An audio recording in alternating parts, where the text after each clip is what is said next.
एक बार गौतम बुद्ध अपने शिष्यों के साथ कई राज्यों के दौरे पर निकले थे और राज्य में जाकर गौतम बुद्ध वहां कुछ समय बिताया करते थे। इसी दौरान गौतम बुद्ध अपने शिष्यों के साथ एक राज्य में पहुंचे।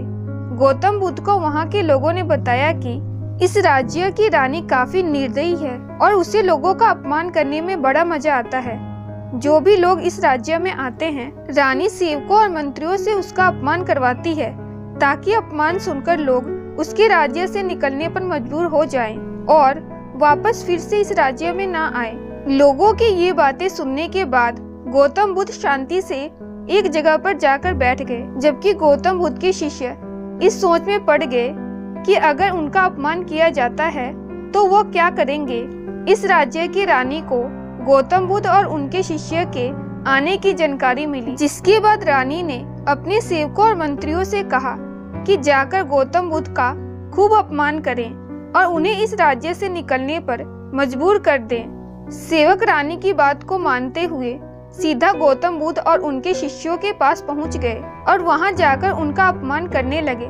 रानी के सेवकों ने गौतम बुद्ध के अपमान में कोई कसर नहीं छोड़ी और उनको बहुत बुरा भला कहने लगे।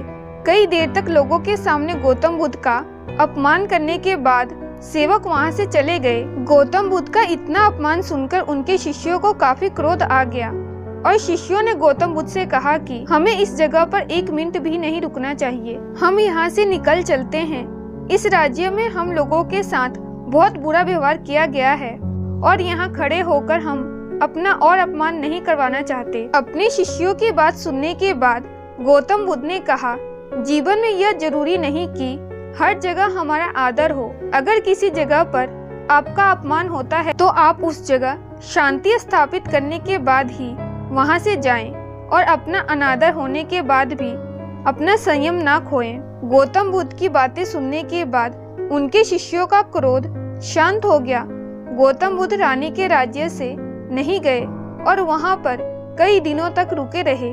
रानी को जब पता चला कि गौतम बुद्ध का अपमान होने के बाद भी वे वहां से नहीं गए तो रानी को अपने हार का एहसास हुआ।